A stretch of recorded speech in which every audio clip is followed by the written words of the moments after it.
Hello, and welcome to Very Cold Lasagna, your podcast for all your filthy casual takes on the world of sports. I am your host, Dylan Lasagna, and this is episode number 273. And in this episode, we're here to continue along our month-long journey that is the 2025 NFL Season Team Preview Month.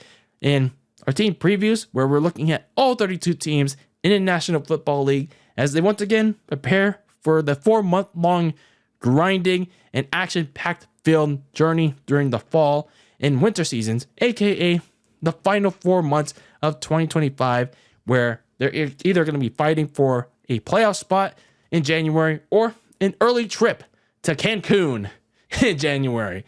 So they're preparing for all that good stuff in these next 2 months. And we're here to talk about all of that in our 2025 NFL season team previews here on Very Cold Lasagna.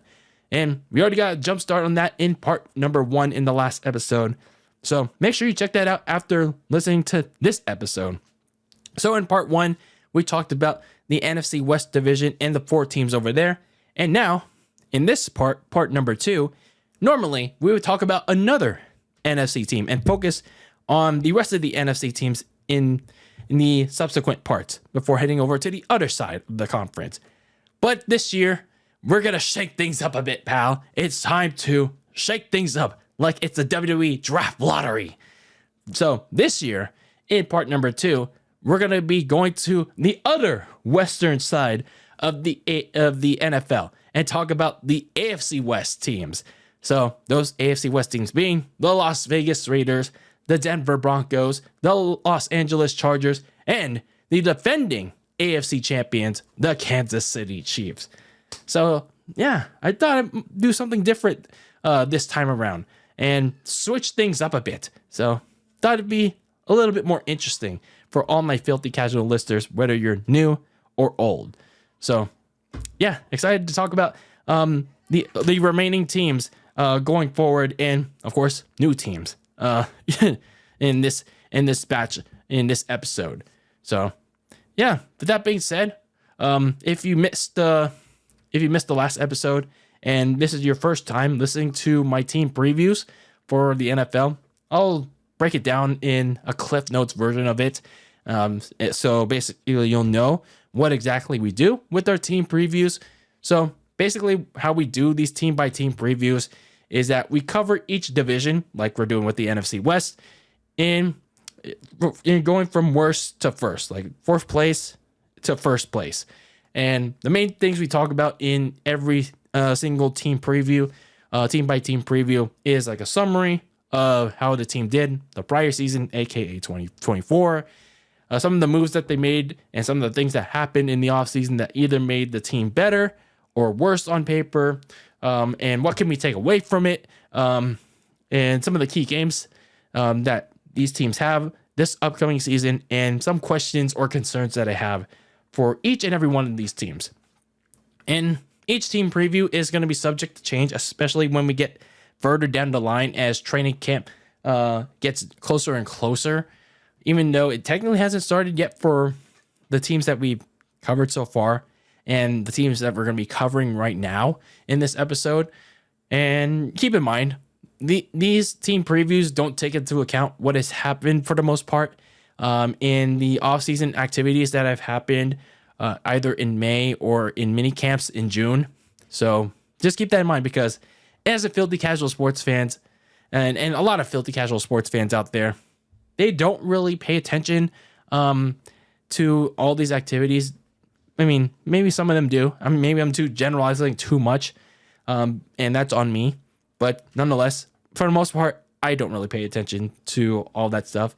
But if something catches my eye, then I do pay attention to that. So just remember that for the most part, these previews are coming from the eyes of a casual sports fan. Just letting you know right now. So again, as I mentioned in the last episode, disclaimer for all the hardcore NFL or sports fans in general coming along to this podcast somehow, and you managed to, be offended or triggered by the analysis that I give. Well, this is fair warning to you. So with that being said, with all the dilly-dallying that we finally have done. Let's get down to business, shall we? And get to our first team in our 2025 AFC West season previews, team by team. And that team, it was one of the worst of the bunch in 2024 last year, the Las Vegas Raiders. And coming off one of the, well, I wouldn't say worst WrestleManias that succeeded one of the worst seasons in Raiders history. Yeah, 2024. 2024 wasn't exactly great for the Las Vegas Raiders. They ended up being one of the worst teams in the NFL, plagued by a head coach that was well in over his head, Antonio Pierce. And it's kind of sad that Antonio Pierce didn't pan out because during his interim status, ended up doing pretty solid. But as a full-time head coach that was promoted during the offseason 2 years ago, it clearly wasn't the case. And he also had very bad quarterback depth, which the Raiders created themselves. And that led to Pierce and general manager Tom Telesco getting fired after the season. So they were left in a 4-13 mess. And now Mark Davis and his little council, which included minority owner Tom Brady, they had to fix it. So obviously the goal for 2025 with this broken team that it actually had a lot of money, but given this ownership group that held it and led by Mark Davis, I mean, it was going to be a wait and see approach. So basically the goal for 2025 for this Las Vegas Raiders team was output a watchable team that was going to have much better quarterback play than what we saw in 2024. So obviously that brings us to the biggest need for the Raiders, addressing the quarterback position. Well, when you look at it on paper, okay, easy enough. But when you look at it in a deeper perspective, though, for the Raiders, that was easier said than done because, well, winning 2 useless late season games against the Saints and I believe it was the Chargers to close out the season, didn't help their chances. It didn't help their chances, and it dropped their chances at winning the Cam Ward lottery. So, they couldn't draft a quarterback in the first round. And while they could have gotten Shadir Sanders in day 3 of the draft, they were one of the many teams in the NFL draft that didn't want part of that mess. And surprisingly, they were smart enough to do that. They also had to find 2 new receivers to help out Jacoby Myers and Brock Bowers because they were the only 2 productive receiving options on that messy team from last season. And they also had to re-sign Nate Hobbs, Marcus Spillane, and Divine Diablo. They're 3 best players on that defense in that front 7. So they really need to re-sign those key defenders to at least keep that defense that pretty much regressed last year. So they had to get all those guys back. So looking at some of the things that happened this past offseason for the Raiders, they did re-sign edge rusher Max Crosby to a big fat 3-year extension. Initially, there were talks of trading away Max Crosby, but they ended up coming to this agreement, which good for the Raiders, and also good for Max Crosby. So essentially assuring that he could be a Raider for life. But probably the biggest news of all coming out of Raider Nation is the hiring of John Spytek as general manager. And even more surprising, the new head coach of the Raiders, Pete Carroll. Pete Carroll was hired by Mark Davis. Spytek, he has a previous connection with Tom Brady when they were with the Patriots and in Tampa Bay. But Pete Carroll, obviously being a former head coach of the Seahawks, he's on the older side. He's in his 70s, and I'm curious as to why Mark Davis hired Pete Carroll to lead this team. I mean, not to downplay Pete Carroll, because he actually had some success as a head coach, winning a Super Bowl, going back to back Super Bowls, even though he lost it on a stupid play where he should have ran Marshawn Lynch, but that's besides the point. But he's had success as a head coach. But probably another notable move that the Seahawks made was trading not the Seahawks. Well, actually, I spoiled it for you. That the Raiders made was trading for Seahawks quarterback Geno Smith in return for a 3rd-round pick. So not only did they get a former Seahawks head coach in Pete Carroll, they also traded for one of his now former Seahawks quarterbacks in Geno Smith. So a little bit of a reunion of sorts, and a little bit of an interesting move by the Raiders, given that they should be investing in the long-term future. Unfortunately for the Raiders, they lost all their key defenders, which was one of their biggest needs that I just mentioned for the offseason. They lost Nate Hobbs, Robert Spillane, and Divine Diablo. Like, why didn't they think of re-signing these guys with all the money that they had? That didn't make any sense. They did add guard Alex Kappa from the Bengals when he got released, when he was one of the worst guards in the NFL last year. I'm not sure why, but it's the Raiders. They also signed Jeremy Chin from the Commanders and Eric Stokes from the Packers because, well, they lost Nate Hobbs. But more on them in a bit. And linebacker Jermaine Pratt from the Bengals, when he got released late in the offseason, like a month or two ago. So the Bengals lost and the Raiders gained. At least with Jermaine Pratt, he's solid. Now, looking at the draft, that's where they did most of their dirty work. I'd say for the Raiders, at least, they finally did get a good running back in Ashton Jeanty from Boise State. And we'll more on it in a bit. Receiver Jack Beck from TCU. Corner Darian Porter from Iowa State. And some pretty solid offensive linemen, Caleb Rogers and Charles Grant. So looking at how the Raiders did this offseason, again, the decisions to bring in Pete Carroll and Geno Smith are pretty interesting. Again, Pete Carroll has had some good coaching success in Seattle, but he's on the much older side. And he hasn't really gone deep into the playoffs since 2015. And Geno Smith, he regressed some in the last 2 years of his Seahawks career. But regardless, Mark Davis going short-term instead of long-term is pretty curious. But given his MO, yeah, he's pretty desperate. Although he could thank Antonio Pierce for that because, well, Antonio Pierce fucked him over with those 2 wins late in the season. But at least John Spytek, he at least added help around Geno with the drafting of Ashton Jeanty and multiple offensive linemen. Given that the Raiders, because, well, they were sorely lacking in that last season.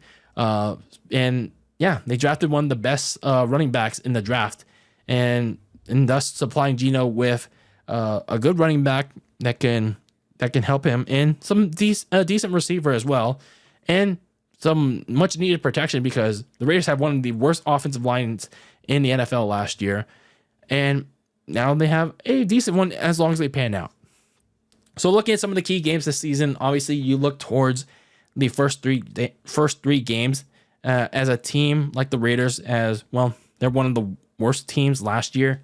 And obviously looking at how they are positioned this year, you look at how they're going to do in the first 3 games as an early impression. Starting with week 1 in New England, and then you have a pretty tough slate to begin the next 2 games.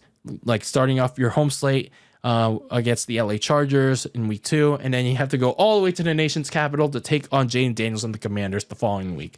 So pretty tough start for the retooled Las Vegas Raiders, especially coming off a very mixed bag WrestleMania, mind you. So looking at the Raiders going into 2025, obviously we're going to be looking at how Pete Carroll and Geno Smith and whether or not they're going to be more than just short-term solutions that Mark Davis is seeking. Obviously, he threw the long-term search out the window this past offseason, but it's kind of understandable to a very small degree, thanks to Antonio Pierce, again, giving Mark Davis the FU late last year. But nonetheless, who knows? Maybe Pete Carroll and Geno Smith could maybe give Mark Davis a little bit of lifespan for maybe 2 seasons, not counting this year because obviously there's some work to be done. But on the defensive side, where's the help going to come from, especially on the back end of the defense? Because, like I said, the Raiders lost their best defensive players and didn't exactly replace them with quality ones like Eric Stokes, for example, Jeremy Chin. Like, they've been all over the place, these journeyman defensive men. But yeah, the secondary was already bad enough last year. And if there's no strong playmakers that emerge from training camp and from the preseason, this secondary could be in a lot of trouble. So when you look at this Raiders team going to 2025, yeah, the firing of Antonio Pierce was a sign of clear regret from Mark Davis of giving him the full-time head coaching job. But the hiring of Pete Carroll, though, and the trade for Geno Smith, it screams desperation from Mark Davis. But the Raiders got to make do with what they have of a still flawed roster. But it comes at the cost. It comes at the cost of abandoning the long term for this Raiders squad. But hell, again, anything can happen in the NFL. They could prove many people wrong, even if it comes at the cost, and if it only comes with a first round playoff spot, I suppose. So moving on, now let's look at the Denver Broncos, the third place team from last year, and probably one of the bigger surprise teams from 2024. So when you look at the Denver Broncos from last year's campaign, Sean Payne's Broncos, they defied preseason expectations, especially after the previous offseason, the 2024 offseason, where they released Russell Wilson despite that dead cap charge, which they're still dealing with, by the way. And they drafted, what was it? What quarterback? No, not what college did Bo Nix come from? Oregon quarterback Bo Nix. So he comes in, Sean Payton gets his quarterback, and despite a rough start, they still defy preseason expectations thanks to a stout defense. And Bo Nix, he has this midseason surge as a rookie to clinch their first playoff berth since Super Bowl 50. About damn time. And even though they lost to the Bills, kind of pretty much expected in the first round, the Mile High fans in Denver, they finally had something to look forward to in the future. So this is probably the most optimism that the Broncos had in a very long time. So obviously, the Broncos going into this upcoming season was to make it back to the playoffs and attempt at a deeper run, whether it was a divisional playoff spot or looking at it even further, who knows, they could surprise us all again, the AFC Championship. So looking at some of the needs that they had to address this past offseason, they needed help for the secondary because it really struggled late last season. Like, they couldn't go toe-to-toe with even a middling receiving core like Buffalo's. Like, Buffalo didn't have a top receiver, and yet the Bills ran over the Broncos secondary. So Sean Payne and his squad at the front office, they really need to get Bo Nix like some help on the opposite end to ease some pressure off of him. They also need a starting running back to help Bo Nix, by the way, because Bo Nix had to pretty much carry the load as a dual threat quarterback. Not only did he have to pass for his life, but he also had to run for his life. So that was pretty much the main needs that the Broncos needed to address. Other than that, they didn't really do much in the offseason when it came to notable things, other than re-signing defensive tackle DJ Jones. He was one of their key people in the front four to a 3-year deal, which was good. Like, he earned his payday. Some of the key moves that they made in the offseason, unfortunately, they did lose their linebacker, Cody Barton. But that's the only big notable loss. But they did replace him with linebacker Dre Greenlaw and safety Talanoa Hufanga coming over from the 49ers. And I'm just hoping that Denver takes good care of them and both of them can stay healthy, especially both of them dealing with a lot of like major injuries in the last 2 seasons. They also signed tight end Evan Ingram from the Jaguars. So not a lot of big moves made by Denver in free agency. But again, the draft is where they did their dirty work. Getting corner Jahdae Barron from Texas to help out the secondary. And then to help out Bo Nix, and hopefully he emerges as a starting running back, RJ Harvey from UCF, and getting another receiver for Cortland Sutton, receiver Pat Bryant from Illinois, and then getting some more edge rushing help, Syvion Jones and Quay Robinson. So looking at this offseason for Denver, their secondary should be better with some asterisks. There are some question marks with this Denver secondary. The drafting of Barron, it's going to add some much needed help for Riley Moss and Pat Surtain. But obviously, he's going to have some growing pains as a rookie. He's going to have to adjust to playing on defense in the NFL. I mean, he could emerge as a really good corner, but we'll see what happens. Again, when it comes to college success, it doesn't always translate to NFL success. Meanwhile, Talanoa Hufanga, he's going to be a good help at safety, granted that he stays healthy. And also Sam Franklin, he comes over to help out Brandon Jones.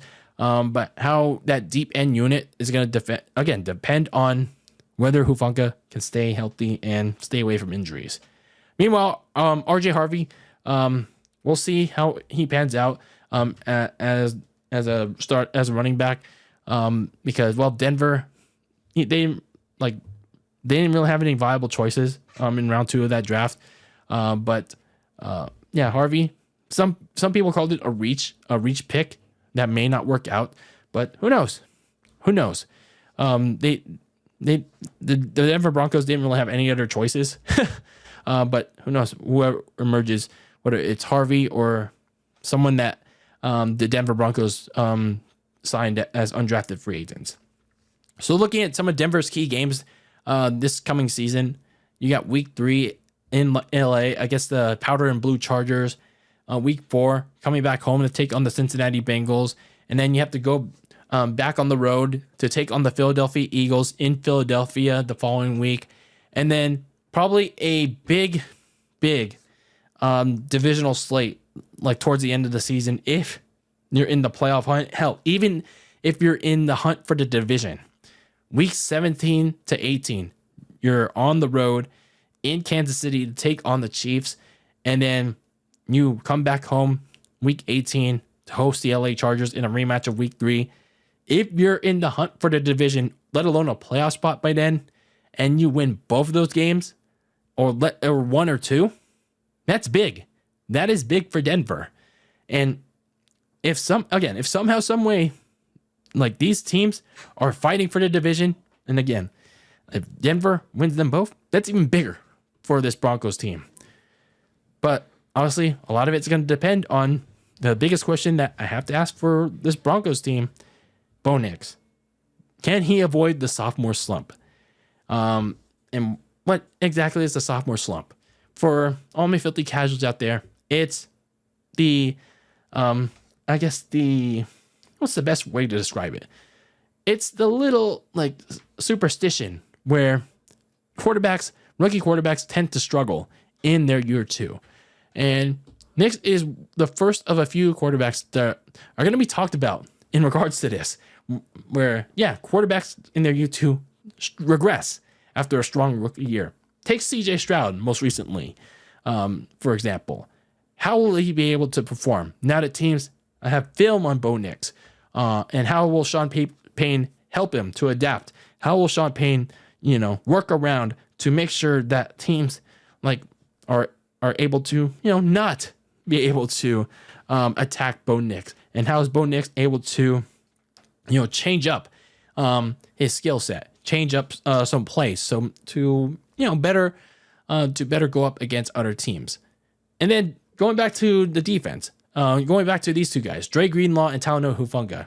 Again, can they stay healthy to further bolster this Denver defense, which is already strong enough, other than the secondary? So hopefully they can stay healthy, because the issue with Greenlaw, he only played 2 games last season coming off that Super Bowl Achilles injury, and Hufanga dealing with a variety of injuries last year. So it'll be interesting to see what happens there. Hopefully, again, they can stay healthy to help out the Denver Broncos, who emerged as a surprise playoff team last season in 2024. And they came ever so close to stealing the AFC West from the Chiefs. Like they were like a hair inch, like that close. Like at one point they were one game behind the Chiefs and Patrick Mahomes. And had they won just one game or two, they could have stole it. They could have stole the division from Kansas City. But sometimes things just don't go their way. They were inexperienced.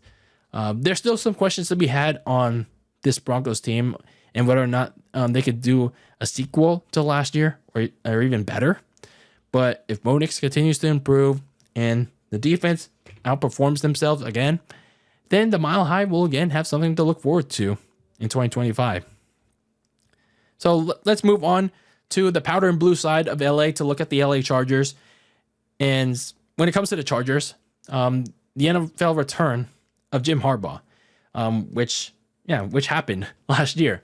So Jim Harbaugh came back to the NFL after winning a national championship with the Michigan Wolverines, like just really a couple weeks prior to the Chargers hiring him. So yeah, the NFL welcomed back Jim Harbaugh, and he brought the jolt back into them. And the Chargers, who experienced rebound performances from Justin Herbert and a defensive front seven, and they notched an 11-win season. They went 11-6, notched themselves a playoff berth, but they chargered. They still had that familiar chargering, that familiar clippering again in the first round. So yeah, despite that though, there's still reason for optimism. There's still some positivity for year two under Big Jim.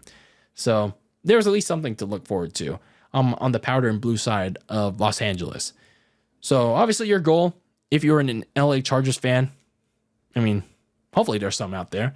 I'm not trying to be too negative on the Chargers, was obviously to contend for the AFC West. So looking at the Chargers and what they need to do to compete with Patrick Mahomes and the Chiefs, as well as the up-and-coming Denver Broncos, was to get two more top receivers for Justin Herbert, because all they had was Ladd McConkey. And that's it. They didn't have anybody else. And we'll get to Ladd McConkey in a second, because there could be some issues with that. They also had to find two new starting corners, because there were two that were going to be entering free agency. And then they had to retool the defensive line, because one of them, and it was a key one, that was going to be a free agent as well. So looking at some of the things that happened in the offseason for the Chargers, they released edge rusher Joey Bosa, who was a key player for them on the front four, but he had been so hampered by injuries that it felt like it was time to let him go and explore other avenues. They also re-signed free agent edge rusher Khalil Mack, who performed greatly for the Chargers in the last seasons that he was there, and center Bradley Bozeman, who was a key piece for the Chargers offensive line. And looking at some of the moves that the Chargers made in free agency, they did end up losing, going back to the point I made about that defense. They did end up losing Poona Ford, literally going to the blue and gold side of Los Angeles on the Rams. He literally moved across town. And then looking at the secondary, they did lose Christian Fulton to the division rival Chiefs. Asante Samuel Jr. remains unsigned, but they literally could have replaced both of them anyways. They also lost receiver Josh Palmer and edge rusher Morgan Fox. So a lot of key defensive losses for the Chargers. But they did manage to replace a couple of them, like corner Benjamin St. Juste from the Commanders. But they mainly focused on offense in free agency, like getting back Mike Williams from the Steelers. And probably their biggest acquisition in free agency, guard Mekhi Becton, sorry for people that want to roast me for my pronunciation, from the Philadelphia Eagles, fresh off of winning a Super Bowl. Running back Najee Harris and corner Dante Jackson from the Steelers, who both underperformed last year, but I digress. But speaking of running backs, they managed to get one in the draft in Omari Hampton from North Carolina. So a little bit of a running back competition going on in LA right now on the powder and blue side. They also got a couple more receivers in Trey Harris and Keandre Lambert Smith from Ole Miss in Auburn. They also got defensive tackles, Jamari Caldwell from Oregon and edge rusher Kyle Kennard from South Carolina. So the Chargers didn't really get didn't get a lot of notable picks, or they just had very few, from what I can remember. But from what I took away from the Chargers offseason this past year was, looking back at that Omari Hampton pick, it was pretty smart of them to do. It's going to boost that offense, even if, it's not going to help in the passing game, but they had struggles in the running game because Hampton was a really good multi-use back. He's a two-way back, by the way, and he's going to steal reps from Najee Harris. It's going to be a two-back field, though, for Jim Harbaugh, and it's going to take pressure off Herbert, which he desperately needs. But Hampton is going to, if he continues to perform well in training camp and preseason, I think it's going to be great for Justin Herbert. Meanwhile, on the defensive side, defensive coordinator Jesse Minter, looking at that secondary right now, the people that he signed in free agency, Benjamin St-Juste, Dante Jackson, you better hope they pan out because that secondary still remains a major weakness. St-Juste and Dante Jackson aren't exactly an upgrade unless they prove me otherwise. And they didn't exactly address that in the draft either. So looking at the key games for the Chargers this upcoming season, obviously a tall task ahead of them. Starting right away in week 1 in Brazil, mind you, against the defending AFC champions, the Kansas City Chiefs. Then they head out to Vegas in the next week against the Raiders. And then they come back home, their actual home, the next week against the Denver Broncos and Bo Nix. So right out of the gate, all of their AFC West opponents. So they have to at least win 2 of them. They have to win at least 2 of 3, or hopefully all 3 of them to maintain their ground in the division. If they lose all 3 of them, then they're pretty screwed right away. And they got to play catch up towards the end of the season if they can. So looking at the Chargers going into the season, I immediately look at the receiver room. I immediately look at the receiver room as a major question mark because, sure, he has one of his familiar guys in Mike Williams back. And sure, they addressed the receiver room in the draft, but they're not proven, and Mike Williams can't stay healthy. And that leaves Ladd McConkey with not a lot of help, at least not yet. And it still leaves some pressure to a degree for Justin Herbert. So I really thought that the powder and blue, they should have done more. I thought Jim Harbaugh should have done a little bit more, as well as the GM. They should have done a little bit more to bring in some more reinforcement in the passing game for both Herbert and McConkey.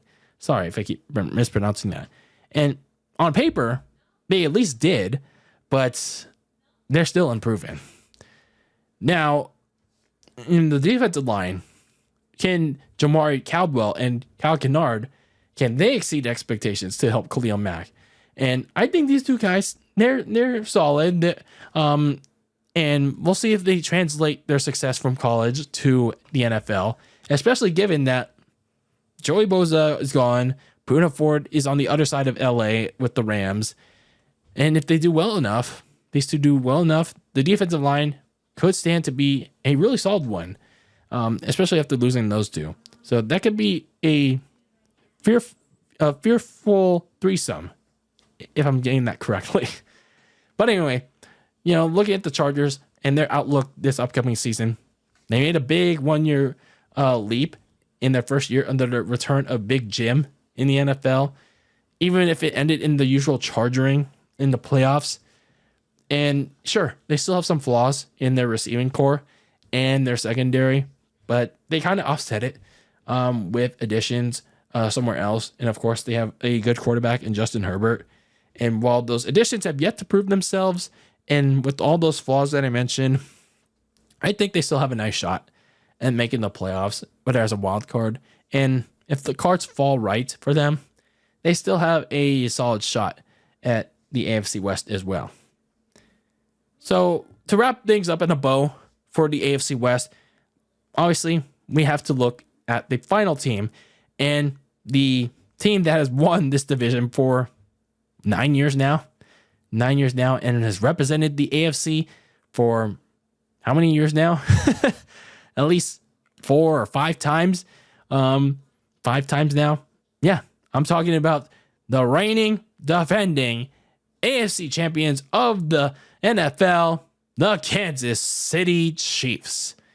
So the Chiefs rode the wave of luck in hopes of their mantra. The mantra that it gave them around this time towards the end of my 2024 NFL team previews. And that mantra was eat, sleep, conquer, the repeat. Because they went back to back in Super Bowl 58 and Super Bowl 59. Super Bowl 57 and Super Bowl 58. Sorry. And they had the chance to make history that no other team has ever done before. And yeah, that was the three-peat. Unfortunately, last year, they really rode on the wave of luck with all those very close one-score games that went down to the wire. And yeah, they relied so much on luck. But nonetheless, they managed to win 15 games and only lose 2. And yeah, one of those games just ended up being a game where they rested all their starters. And they rode all that wave of luck all the way to the Super Bowl. But that luck emphatically slammed shut on that three-peat in an absolute beatdown by the Philadelphia Eagles. Yeah, that same Eagles team that they began their quest for a three-peat just 2 seasons ago in Arizona. And yeah, that three-peat stopped themselves short of history. So looking at the Kansas City Chiefs, you're back to square one. You're back to square one of, bouncing back and winning a Super Bowl. That's your goal for 2025, especially with a quarterback like Patrick Mahomes. Easier said than done. But obviously, there are steps that need to be had. Looking at some of the things that the Chiefs had to do this offseason, you had to fix that troublesome offensive line that cost them the Super Bowl. So just like a couple years ago in that Super Bowl, that COVID Super Bowl against Tom Brady and the Bucs, yeah, that offensive line cost them that Super Bowl. So right here, again, against the Philadelphia Eagles and that defensive line, that offensive line really struggled. That weak offensive line cost them that Super Bowl. And Patrick Mahomes could not figure out any answer for Philly's D-line. Speaking of D-line, they had to add depth to that other side of the trenches because Chris... I'm messing up names, right? My brain cannot come up with names. But anyway, the defensive line had little depth outside of its main playmaker. Chris Jones, there you go, and George Karlaftis. They were the only 2 difference makers in that defensive line. And then you had to look ahead to the future because Travis Kelce isn't getting any younger. He's in his mid-30s, and sure, he's still making the key plays that will count. But at some point, you have to figure out what's next at the tight end position. Who is going to be your next starting tight end next to Patrick Mahomes, who is still in his prime, by the way. So at some point, you had to find out who's going to be the next man up after Travis Kelce eventually does call it a career. Because the man's not getting any younger. He actually started showing signs of slowing down these last 2 seasons. So looking at some of the things that happened for the Chiefs this past offseason, it was kind of an eventful offseason for the Chiefs. They traded away their guard, Joe Thuney, to the Bears for next year's 4th-round pick. So, yeah, one of their key offensive linemen was gone. But they did re-sign a couple of their key players like Marquise Hollywood Brown and Juju Smith-Schuster, and backup running back Kareem Hunt, linebacker Nick Bolton. He was especially a major defensive player that they really need to re-sign, and edge rusher Charles Omenihu. And going back to Nick Bolton, he was a major part of that front 7 that was pivotal in that AFC Championship game and the divisional game as well. And had they lost him, that was going to be a major blow to the Chiefs' defense in that mid passing defense, like the middle passing defense. Not, I'm saying MID, like they're just mid, but you get the point. And then another big announcement that was made from the Chiefs side is that Travis Kelce is coming back to play in 2025 in what's going to be a contract year, because he's on the final year of his current deal. And who knows what's going to happen after that? Is it going to be his last year, or is he going to re-sign again for the Chiefs for one last run? Who knows? Who knows what's going to happen for Travis Kelce this upcoming year?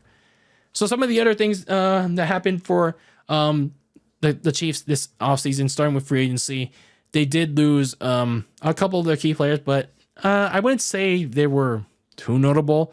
Like Samaje Perine at running back, their reserve receivers, McCole Hardman, DeAndre Hopkins, and Justin Watson. But probably the biggest loss they had was edge rusher Josh Uche. But we'll see how he pans out on his new team. But other than that, not really any too notable losses other than Josh Uche and Joe Tooney, who they traded away, as I mentioned. Some of the additions that they made, though, was adding offensive lineman Jalen Moore from the 49ers, as well as running back Elijah Mitchell. I'd say Jalen Moore is a good depth piece at left tackle because he was doing pretty solid for the Niners when Trent Williams was out for a couple of games last season. They also added Christian Fulton from the division rival Chargers and safety Mike Edwards from the Bucs. So some pieces for that secondary. And then the draft is where they did their dirty work. They got one of the best offensive linemen in that draft, although his stock went down with the major injury in Josh Simmons from Ohio State. And they got a defensive tackle, Amar Norman Lott from Tennessee, to help out Chris Jones. They also got an edge rusher in Ashton Gillette from Louisville to help out George Karlaftis. So again, they really attacked this draft with their major needs in the offensive line and adding to the trenches to help out a lot of their key players. And that's what I took away from this Chiefs offseason. They did exactly what they needed to do. That was to fix the offensive line by adding left tackle Jalen Moore, as well as drafting this standout swing tackle Josh Simmons when no one else would because of the major injury they suffered the last college season. And then obviously the other thing that I mentioned earlier was to add help around Chris Jones and Karlaftis, drafting Norman Lott and Ashton Gillette. And again, it all goes back to panning out, transitioning your success from college into the NFL and hoping that your success goes well as well. So the key games for the Chiefs this season obviously relates to the first two games of the year. Week 1 against the Chargers in Brazil, a very early division game to start out the year. And then right out of the gate, when you come home in your actual home, you take on the Philadelphia Eagles in an immediate rematch of Super Bowl 59. I'd say that was a smart scheduling move by the NFL because when you schedule these late or mid-season Super Bowl rematches, like either injuries happen or the Super Bowl rematch is not as enticing. So this is actually a smart scheduling move by the NFL to do it right out of the gate. And then week 4, you have the Baltimore Ravens on the docket with the Chiefs hosting this game. So another test and another battle, another duel between Lamar Jackson and Mahomes. And then week 9, another big game, the AFC Championship rematch between Josh Allen and Patrick Mahomes. Another chapter in their rivalry, which is not technically a rivalry given that Mahomes has mostly won these games, especially in the playoffs against Josh Allen. So I don't really have a lot of questions in regards to the Chiefs this upcoming season because, well, they had a lot of regular season success and playoff and just overall success these last several seasons. But, the major question, though, is, obviously the Chiefs lost the Super Bowl against the Philadelphia Eagles this most recent year. And obviously, being the Super Bowl losers, will that curse strike on the Chiefs? Now, remember the time where the Chiefs lost the Super Bowl to Tampa Bay. they had these underperformances. They lost all these either close games or got blown out. Patrick Mahomes didn't perform pretty well in those games. The team regressed to a degree, but they managed to come back late in the year to win the division, get the number 2 seed, only to lose the AFC title game to Cincinnati. How will they manage to do this year? I mean, it's a wait and see approach, and we'll see how they handle the Super Bowl loser hangover. So, yeah. Well, but also you have to look at the roster.